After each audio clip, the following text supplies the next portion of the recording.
Assalamualaikum warahmatullahi taala wabarakatuh. Kembali lagi di channel Fiksi Cerita Horor. Untuk kisah kali ini ada sebuah cerita dari tulisannya Om Ras.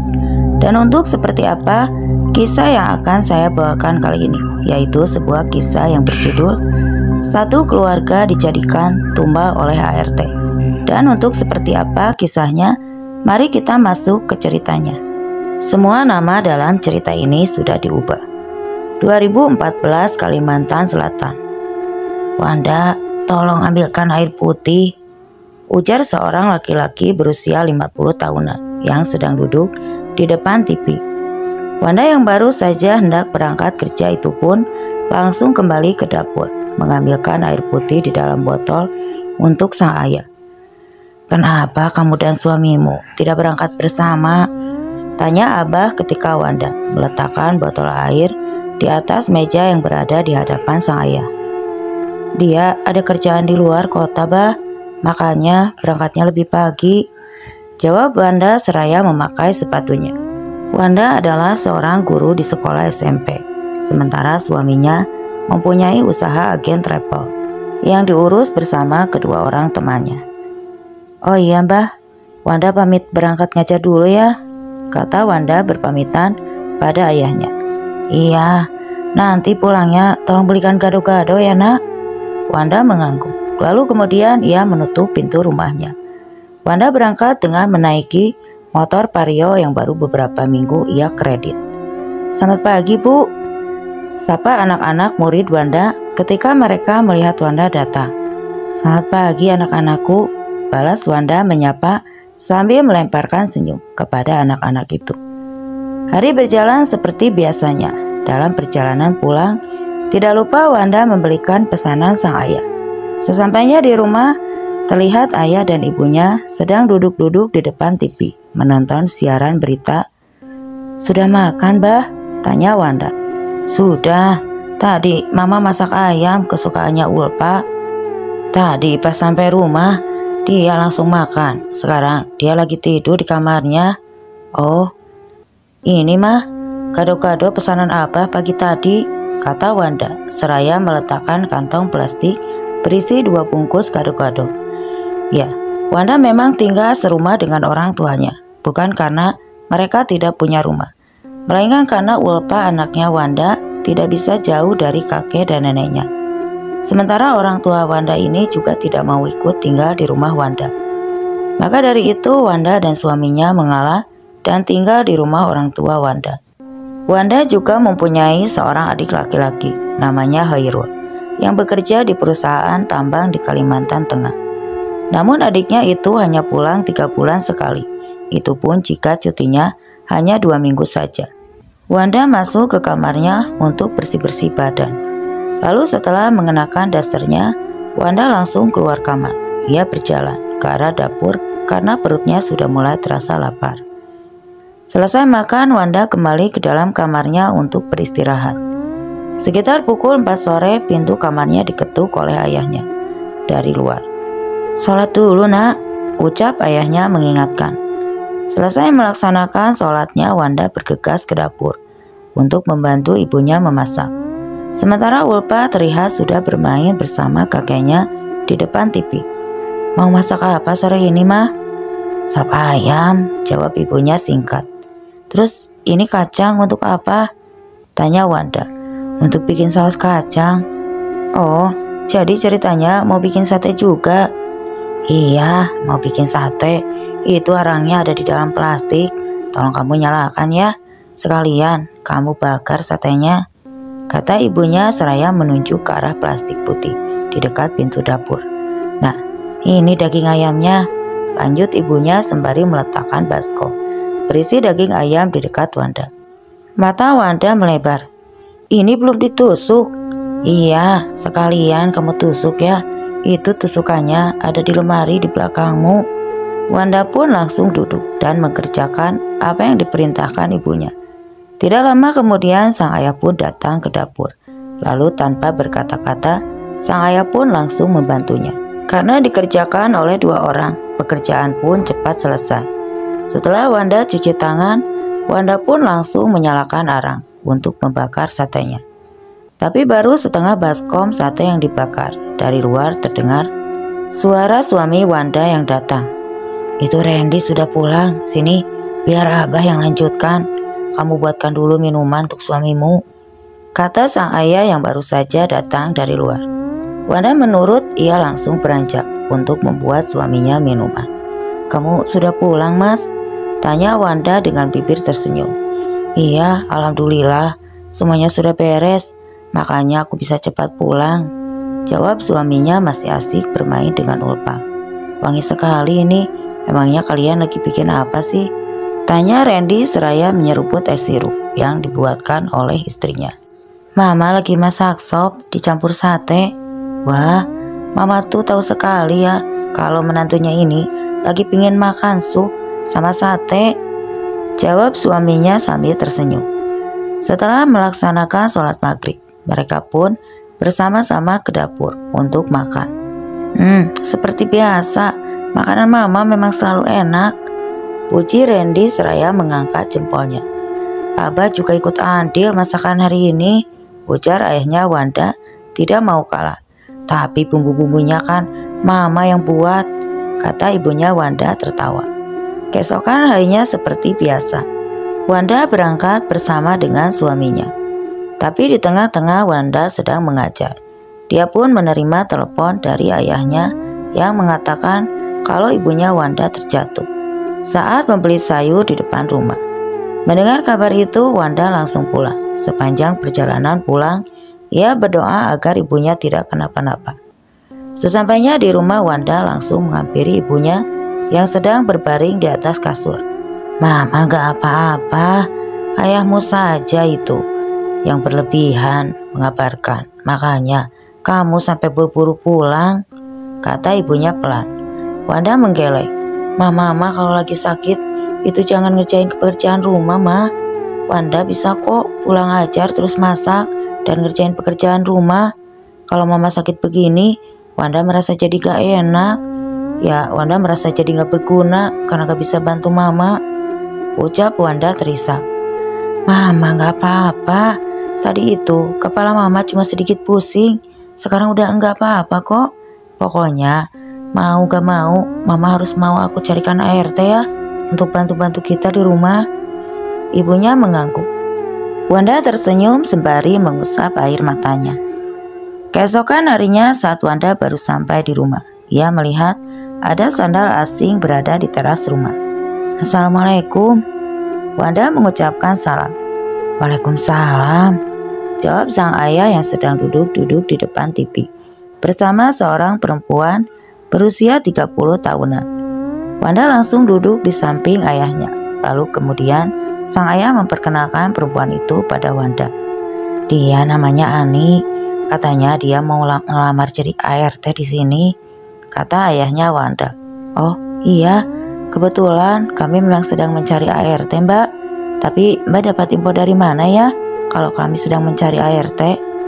"Dari Bu Mina, Bu. Kebetulan saya juga sering ke daerah sini untuk mengambil upah beres-beres rumah dan nyuci gosok punya ibu-ibu di sekitar sini," jawab Mbak Ani. Wanda mengangguk, bibirnya pun tersenyum. "Tapi sebelum saya mau memberitahu dulu tentang gaji yang akan saya berikan. Saya cuma bisa memberikan sekitar 700.000 saja dalam sebulan. Itu kalau Mbak Ani merasa cocok dengan gaji yang saya tawarkan, Mbak. Mbak bisa mulai kerja di sini besok. Tapi kalau semisal tidak cocok, gak apa-apa Mbak, bilang saja." "Saya mau, Bu," jawab Ani cepat. Wanda saling bertatapan dengan sang ayah saat itu. "Ya sudah, kalau begitu Mbak boleh kerja mulai besok ya di sini." "Iya Bu, tapi maaf sebelumnya Bu, kalau semisalnya saya pulang pergi dari kosan saya ke sini, apa boleh Bu?" tanya Mbak Ani. "Gak apa-apa Mbak, mau nginep boleh, mau pulang pergi juga silahkan. Yang penting pekerjaan rumah beres," jawab Wanda tersenyum. Baik Mbak." Ani pun mengangguk. Ia tersenyum menatap Wanda. "Kalau begitu saya pamit pulang dulu ya Bu. Besok pagi-pagi saya akan ke sini sekitar jam 7-an saja Mbak. Gak usah terlalu pagi, kasihan banyak kalau terlalu pagi." Mbak Ani pun mengangguk. dengan bibir yang masih menyunggingkan senyum. Lalu kemudian ia pun pamit untuk pulang dan akan datang lagi keesokan harinya. "Ayah," panggil Ulpa ketika melihat ayahnya datang. Anak ayah yang cantik," kata Randy dengan bibir tersenyum. Ulpa langsung memeluk ayahnya yang baru saja masuk ke dalam rumah. "Ayah bawa apa?" tanya Ulpa. "Ini makanan sayang, untuk kita semua." "Oh, Ulpa jadi lapar ya?" "Ya sudah, ayo mandi dulu ya, nanti kita makan sama-sama," kata Randy seraya berjalan mendekat ke arah ayah mertuanya yang sedang menonton TV. Setelah salim pada ayah mertuanya, Randy lantas masuk ke dalam kamar untuk mandi. Sekitar 15 menit kemudian Randy keluar mengenakan pakaian bersih. "Ayo bah, kita makan dulu," ajak Randy pada ayah mertuanya. "Ayo, kebetulan Abah juga sudah lapar ini." Wanda yang baru saja selesai menyuapi ibunya di dalam kamar itu pun lantas keluar dan bergabung bersama suami dan juga ayahnya yang sedang makan. Keesokan harinya, saat Wanda akan pergi mengajar, dia pun berpapasan dengan Mbak Ani yang berjalan menuju ke arah rumahnya. Saat itu pun mereka hanya saling sapa, lalu kemudian berjalan ke tempat tujuan masing-masing. Siang itu setelah Wanda pulang, dia pun mampir dulu ke apotek membeli obat untuk sang ibu. Ia pun juga mampir ke toko makanan. Ia membeli banyak cemilan untuk orang rumah. Ketika sampai di rumah, Wanda tersenyum puas saat melihat semua tugas rumah sudah beres dikerjakan oleh Mbak Ani. "Bu, ini dicicipi dulu ya," kata Mbak Ani seraya memberikan sepiring kecil makanan. "Apa ini, Mbak?" "Itu makanan khas dari daerah saya, Bu. Kebetulan saya ini suka masak. Saya lihat ada bahan-bahannya di dapur, makanya saya punya ide buat masak ini. Maaf ya, Bu, kalau saya lancang." "Enak sekali ini. Mama saya sudah makan, Mbak." "Sudah, Bu, beliau lahap sekali makannya." "Syukurlah. Oh iya, bahan-bahan di dapur itu bebas kok. Mau masak Mbak apapun kreasikan saja, jadi masakan apapun. Boleh sering-sering buat makanan begini juga boleh, Mbak," kata Wanda diiringi suara tawa yang renyah. Hari itu kebetulan Wanda sedang libur, jadi ia bisa bersantai di rumah seharian. "Tumben Mbak Ani datangnya agak siangan hari ini?" tanya Wanda dengan bibir tersenyum. Ya, hari itu merupakan hari kelima Mbak Ani kerja di rumah orang tua Wanda. "Iya, Bu, maaf ya, Bu. Tadi ada acara di dekat kosan saya, Bu." "Oh iya, Bu, ini saya bawa makanan untuk ibu sekeluarga." "Iya, gak apa-apa," ucap Wanda tersenyum. "Aromanya enak sekali, Mbak." "Iya, Bu, sekalian dimakan ya." Bu Wanda memakan makanan yang dibawakan oleh Mbak Ani bersama sang ayah dan juga Ulpa. Setelah selesai makan, mereka pun mengobrol santai di depan TV. Sementara Mbak Ani beberes dan memasak di dapur. "Sayang, ini kok makanan basi semua?" tanya Randy pada Wanda yang sedang rebahan di atas kasur. "Masa sih? Itu makanan baru dimasak Mbak Ani tadi sore." "Loh, masa iya sudah basi?" kata Wanda tidak percaya. Ia langsung beranjak keluar kamar untuk memastikan apa yang dikatakan suaminya itu tidak benar. Namun ketika ia sudah berada di dapur, hidungnya mulai mencium aroma yang tidak sedap. Di sana bau makanan basi memenuhi ruangan dapur tersebut. Semua makanan yang dimasak tadi sore itu semuanya sudah berlendir dan berbau. "Kok bisa basi semua ya?" tanya Wanda pelan, seolah tengah bertanya pada dirinya sendiri. "Kenapa?" tanya ayahnya Wanda yang sudah berada di depan pintu masuk ke dapur. "Semua makanannya basi, Bah," jawab Wanda. "Mungkin ada yang ikut makan. Gak apa-apa, dibuang saja makanannya," ujar ayahnya Wanda sembari berjalan ke arah kamar mandi. Wanda mengangguk dengan dibantu oleh suaminya. Wanda pun memindahkan semua makanan basi tersebut ke dalam kantong plastik sampah. Dan malam itu juga mereka berdua membersihkan dapur. Jendela pun dibuka agar bau makanan basi yang memenuhi ruangan tersebut hilang. Keesokan harinya saat tengah mengajar di kelas, Wanda tiba-tiba mencium aroma anyir darah yang membuatnya seketika mual. Kepalanya juga mendadak pusing. Kakinya yang menopang tubuhnya seolah linglung. Dengan cepat Wanda mengarahkan tangannya untuk berpegangan pada meja agar tubuhnya tidak langsung terjatuh kepada lantai. Dalam keadaan seperti itu, Wanda mendengar banyak sekali suara orang. Banyaknya suara-suara itu membuat kepala Wanda menjadikannya lebih sakit. Wanda meringis kesakitan. Bu Wanda!" Bruk. Tubuh Wanda terjatuh ke lantai.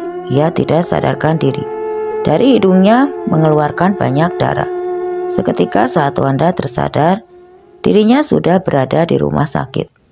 Setelah melalui pemeriksaan dan juga berbagai tes, dokter pun mengatakan jika secara medis Wanda sangat sehat. Namun apa yang dikatakan dokter berbeda dengan yang dirasakan sementara oleh Wanda. Dia merasa sangat lemas dan juga sangat pusing. Apalagi dia sangat merasa terganggu dengan suara-suara yang didengarnya. Sementara orang-orang di sekitarnya tidak ada yang mendengar suara itu. "Ini Bu, makan dulu buburnya ya," kata Mbak Ani, seraya meletakkan semangkuk bubur hangat di dekat kasur Wanda. "Saya lagi gak pingin makan bubur, Mbak." Mbak Ani mengangguk, seraya lalu kemudian ia membawa kembali mangkuk berisi bubur tersebut keluar. Saat sedang beristirahat sambil memejamkan mata dengan headset yang terpasang di telinganya, tiba-tiba tubuh Wanda digoyang-goyangkan oleh seseorang. Dan ketika ia membuka mata, Wanda melihat Ulpa sedang berada di dekatnya dengan raut wajah ketakutan. "Ada apa sayang?" tanya Wanda seraya melepaskan headset pada telinganya. Ya, sejak pulang dari rumah sakit, Wanda yang selalu saja mendengar suara-suara aneh itu pun memutuskan untuk memakai headset dan menyetel lagu Islami dengan tujuan agar suara-suara itu tidak terdengar, dan cara itu cukup ampuh. "Mbak Ani, Bunda." Mbak Ani kenapa sayang?" Mbak Ani nyanyi-nyanyi terus ketawa-ketawa sendiri. Ulpa takut, Bunda." Wanda bangun sambil meringis karena merasa sangat terganggu dengan suara-suara berisik yang hanya ia dengar sendiri. Mbak Ani," panggil Wanda, namun tidak ada jawaban.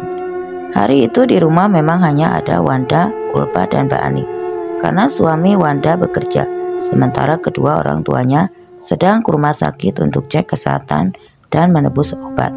"Mbak Ani," panggil Wanda untuk kesekian kalinya, namun tetap tidak ada jawaban. "Mbak Ani di mana, Pak?" tanya Wanda kepada anaknya. "Gak tahu, Bun," jawab Ulpa yang berada di belakang Wanda. Tiba-tiba saja terdengar teriakan dari suara yang berasal dari kamar mandi. Wanda langsung berlari ke arah dapur, dan ketika dia sudah berada di depan kamar mandi, pintunya pun dikunci. Mbak Ani!" Wanda masih terus menggedor-gedor pintu kamar mandi. Kembali terdengar teriakan Mbak Ani. Wanda pun yang saat itu merasa ketakutan jika terjadi sesuatu kepada Mbak Ani. Wanda pun bergegas lari keluar rumah untuk meminta bantuan pada tetangga sekitar. Namun karena di jam-jam seperti itu orang-orang sedang bekerja dan kebanyakan rumah kosong, alhasil yang datang menolong pun hanya beberapa orang. Saat itu pun ART perempuan dan lansia yang untuk jalan saja tidak terlalu kuat. Untungnya ART yang membantu Wanda itu cukup kuat. Dia berhasil mendobrak pintu kamar mandi tersebut. Saat pintu sudah berhasil dibuka, terlihat Mbak Ani sudah terlentang di atas lantai dengan kepala berdarah, dan bekas darah juga berada di dinding kamar mandi. Dugaan mereka Mbak Ani membenturkan kepalanya ke dinding sampai berdarah. Terkait penyebabnya mereka tidak ada yang tahu. Mbak Ani dibawa ke rumah sakit dan semua biaya ditanggung oleh keluarga Wanda. Namun setelah Mbak Ani sembuh, ia diberhentikan bekerja di rumah Wanda karena keluarga Wanda tidak ingin Mbak Ani melakukan hal aneh yang membahayakan dirinya sendiri lagi. Di rumah mereka setelah Mbak Ani berhenti, posisinya digantikan oleh Surti. Surti ini sebelumnya datang sendiri ke rumah Wanda. Katanya dia diberitahu oleh Mbak Ani kalau kemungkinan mantan bos Mbak Ani, yaitu Wanda, sedang mencari ART pengganti dirinya. Jadilah Surti pun mencoba peruntungan untuk melamar kerja di rumah Wanda. Kalau kemarin Mbak Ani meminta pulang pergi, justru Surti meminta untuk menginap. Katanya Sayang uangnya kalau harus dibayar untuk kosan setiap bulan. Sementara ia harus mencari uang untuk keluarganya di kampung. Keluarga Wanda juga tidak melarang. Malah mereka senang kalau Surti tinggal di rumah itu. Aku kok jadi ikut-ikutan kamu ya? Aku itu sering mimpi aneh-aneh akhir ini. Kalau lagi di luar juga kadang gak fokus. Tadi aja aku hampir nabrak pembatas jalan karena gak fokus, cerita Randy pada Wanda. Wanda menatap suaminya lekat. Iya kan, berarti bukan cuma aku yang ngerasa, Ulfa juga, sampai gak berani lagi tidur di kamarnya. Setelah kejadian Mbak Ani itu, tapi kalau dipikir-pikir, semenjak Mbak Ani kerja di sini, di rumah, jadi banyak kejadian aneh, ya. Dan lagi Mbak Ani pernah sampai kerasukan begitu. Apa jangan-jangan Mbak Ani terkena santet ya? Efeknya merembat sampai ke kita, kata Randy. Wanda terdiam. Iya ya, kok aku gak pernah mikir sampai ke situ? Padahal yang aku rasakan sudah merujuk ke hal-hal yang gak masuk akal. Bagaimana kalau kita berkomunikasi dengan orang yang paham dengan permasalahan seperti ini? Tanya Randy. Wanda mengangguk. Aku setuju, tapi sama siapa? Akan aku coba tanyakan sama teman-teman. Keesokan harinya Randy berangkat bekerja seperti biasa. Dan sesampainya di kantornya itu, dia langsung menceritakan apa yang terjadi di rumah mertuanya akhir-akhir ini. Setelah temannya itu mendengarkan cerita Randy, mereka pun langsung menyarankan agar Randy mendatangi seseorang di sebuah desa yang berada di Kalimantan Tengah. Kata temannya itu orang tersebut yang sudah membantu melancarkan bisnis mereka saat ini. Mereka menemui orang itu tanpa diketahui oleh Randy. Namun menurut Randy cukup sulit kalau dia berangkat ke Kalteng sendirian, karena bagaimanapun ia takut untuk berkendara sendirian. Takut kalau sampai berkendara ia mengalami gangguan dan akhirnya menyebabkan ia kecelakaan. Mendengar alasan Randy, mereka pun siap untuk menjemput orang itu kapanpun Randy suruh. Dan Randy menyuruh salah satu temannya itu untuk berangkat keesokan harinya. Sur, kamu pernah gak ngalami kejadian aneh semenjak kerja di sini? Tanya Wanda pada Surti hari itu. Gak pernah bu, memangnya kenapa ya bu? Oh, enggak, gak apa-apa. Ini kamu lagi bikin apa Sur? Ujar Wanda mengalihkan pembicaraan. Ini ramuan herbal untuk badan pegal-pegal bu. Sengaja saya buatkan untuk ibu. Karena saya lihat ibu sepertinya sudah kurang enak badan. Oh iya Sur, ini badan saya rasanya lemas sekali. Telinga juga kadang berdengung. Surti tersenyum dengan cekatan tangannya. Dia menuangkan ramuan herbal itu ke dalam gelas. Kemudian memberikan gelas tersebut kepada Wanda. Wanda langsung meminum air ramuan herbal yang Surti berikan dan sekali teguk. Saya masuk kamar dulu ya Sur, kata Wanda seraya berbalik badan. Iya bu. Sebelum masuk ke dalam kamar terlebih dulu, Wanda keluar untuk melihat Ulfa yang sedang bermain bersama nenek dan kakeknya. Wanda membaringkan tubuhnya di atas kasur tersebut. Setelah menyetel selawat di HP-nya, Wanda pun lantas memejamkan mata. Namun baru beberapa saat saja, tiba-tiba Wanda merasa sangat mual yang teramat sangat. Hingga akhirnya Wanda tidak bisa menahannya, langsung muntah di atas kasurnya. Mah, ujar Wanda merintis, memanggil ibunya. Orang tuanya yang mendengar panggilan dari Wanda itu pun lantas bergegas ke dalam kamar. Mereka langsung membantu Wanda yang sudah tampak sangat lemas tersebut. Sang ibu memijit-mijit kepala Wanda sambil terus berdoa. Beberapa saat kemudian Wanda akhirnya berhenti muntah. Satu kamar itu penuh dengan muntahannya. Untungnya ayahnya Wanda saat itu masih terbilang cukup kuat untuk menggeser tubuh Wanda agar turun dari kasur. Dengan dibantu oleh Surti dan sang ibu, pakaian Wanda pun berhasil diganti. Sampai Randy datang, ibunya terus menemani Wanda malam itu. Terpaksa ia dan Randy tidur beralaskan karpet di lantai karena kasur tidak bisa dipakai. Randy mengelus-ngelus kepala Wanda agar istrinya tersebut bisa tertidur. Akan tetapi, sekitar pukul 10 malam, Randy pun terbangun karena ia mendengar Wanda saat itu menggigil dan merintih. Saat Randy memegang keningnya Wanda, dia pun sangat terkejut karena saat itu suhu tubuh Wanda sangat panas.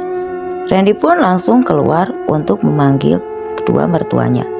Saat Randy mengetuk pintu kamarnya, sang ayah pun seketika keluar membuka pintu kamarnya. "Wanda sakit ya, dia panas. Saya akan bawa dia ke rumah sakit." Mendengar ucapan dari menantunya, sang ayah pun tersebut lalu bergegas masuk ke dalam kamar. Dia pun melihat keadaan Wanda. "Ya Allah, panasnya. Udah, ayo cepat sekarang bawa Wanda ke rumah sakit," ujar sang ayah Wanda yang saat itu memegang dahi sang anak. Randy bergegas menggendong istrinya, mengikuti sang mertua yang dengan cepat membukakan pintu rumah dan juga mobil. "Apa di rumah saja ya, Bah? Biar saya yang bawa Wanda ke rumah sakit," ucap Randy. Ayah mertuanya itu mengangguk sambil mengelus dada. Ia melihat kepergian mobil yang dikendarai sang menantu meninggalkan halaman rumah. Anehnya ketika sudah sampai di rumah sakit, demam Wanda turun. Tubuhnya kembali berada pada suhu tubuh normal pada umumnya. Kondisi tubuhnya sehat, semuanya normal, kata dokter. "Tadi badannya panas sekali, Dok. Siang tadi dia juga muntah terus. Tapi dari hasil pemeriksaan, istri Bapak sangat sehat, semuanya normal, tidak ada gejala sakit apapun." Randy menghela napas panjang, lalu ia mengangguk. Wanda terbangun, napasnya terengah. Randy yang tertidur sambil memegang tangan istrinya pun ikut terbangun. "Kenapa sayang?" Randy pun bertanya kepada Wanda yang saat itu sedang ketakutan. "Di rumah ada hantu. Aku melihat hantu." "Tenang sayang, kamu sekarang di rumah sakit ya." "Ulpa, Abah, Mama, aku takut mereka kenapa-napa. Aku mau pulang sekarang, Mas." "Sudah, kamu tenang dulu ya. Orang yang akan membantu kita mungkin akan datang lusa. Kamu tenang saja ya. Orang rumah pasti baik-baik saja." Wanda menarik napas panjang. "Apa kita ke dokter yang lain ya? Katanya dokter di sini kamu sehat." "Kamu tahu kan Mas, aku ini bukan sakit yang bisa diobati medis. Terus kenapa kamu membawaku ke sini?" ucap Wanda menahan amarah. "Tadi kamu panas sayang. Aku pikir itu demam biasa, makanya aku bawa kamu ke sini," ucap Randy menjelaskan. Wanda saat itu hanya diam dan tidak lagi menanggapi perkataan dari Randy. Keesokan harinya Wanda pun pulang. Meski keadaan tubuhnya masih lemas dan bahkan jalannya seponjongan, namun Wanda bersikeras untuk tetap pulang. Dan untungnya, apa yang ditakutkan Wanda pun tidak terjadi. Ayah, ibunya dan juga Ulpa semuanya baik-baik saja. "Perbanyak doa dan juga ibadah, jangan sampai terputus," ucap ayahnya sambil menempelkan punggung tangannya di kening Wanda. Abah pun juga merasakan hal yang aneh di rumah ini. Bahkan Abah pernah beberapa kali melihat ular hitam di dalam rumah ini.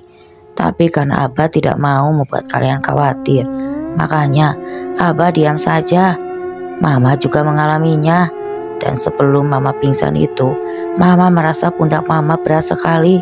Kepala Mama juga jadi pusing rasanya, pengap, dada sesak. Lalu kemudian Mama tidak ingat apa-apa lagi. Sebenarnya apa yang terjadi sama keluarga kita ya Bah? Apa kita terkena santet? Kita akan segera tahu jawabannya, kata Randy seraya mengelus tangan istrinya. Saat mereka sedang mengobrol, tiba-tiba saja Surti datang, lalu duduk bersimpuh. "Loh, kenapa Sur? Duduk Sur, kamu jangan duduk di lantai begitu," kata Wanda. "Maaf Bu, saya mau pulang kampung saja. Karena ada sesuatu hal yang mendesak Bu, jadi saya harus pulang." "Loh, memangnya kamu kenapa?" "Orang tua saya sakit Bu, jadi saya izin pulang." Mendengar alasan kepulangan Surti itu, Wanda pun akhirnya mengizinkan. Bahkan Wanda membayar gaji Surti selama sebulan pun. Padahal Surti belum sampai sebulan kerja di sana. "Semoga orang tuamu lekas sehat ya Sur," ucap Wanda yang saat itu mengantarkan kepergian Surti. Surti mengangguk lalu ia berjalan tergesa ke arah tukang ojek yang sudah menunggunya di seberang jalan. Kasihan, wajahnya pucat pasi, dia pasti kepikiran sama orang tuanya. Randy mengangguk lalu merangkul bahu Wanda dan mengajaknya masuk ke dalam rumah. Malam itu teman Randy datang bersama seorang laki-laki berusia 50 tahunan. Orang itu memperkenalkan dirinya, namanya Amang Jata. Beliau dari Tanah Siang yang berada di Kabupaten Murung Raya, Kalimantan Tengah. Suara Amang Jata cukup keras dan bahasa Banjarnya pun sangat terbatas, sehingga membuat Randy, Wanda dan kedua orang tuanya tidak terlalu memahami apa yang beliau katakan. Amang Jata mulai menghidupkan perapian, matanya tertutup saat merapalkan mantra. Dan tiba-tiba saja Wanda mengerang kesakitan. Tubuhnya meliuk-liuk seperti ular, mulutnya mendesis, dan sesekali ia menjulurkan lidahnya sambil menatap Amang Jata. Ini bukan santet, ini makhluk perjanjian. Keluarga kalian sudah ditumbalkan, ucap Amang Jata. Setelah mengatakan itu, Amang Jata pun langsung berdiri. Ia mulai menari-nari mengelilingi perapian yang asapnya memenuhi ruangan rumah tersebut. Semua orang yang berada di rumah itu diam, tidak ada yang berani berbicara. Hanya suasana gemericik suara gelang kaki Amang Jata yang terdengar riuh. Mendadak Amang Jata berhenti menari. Ia terdiam dengan kepala menunduk. Tiba-tiba saja lampu di rumah itu mati, hanya cahaya redup dari bara perapian yang memberi sedikit penerangan untuk mereka. Astagfirullah, ujar Randy setelah ia melihat lidah Amang Jata memanjang dan menjilati darah ayam yang sebelumnya memang sudah disembelih dan diletakkan di dalam baskom besar tepat di depan Randy.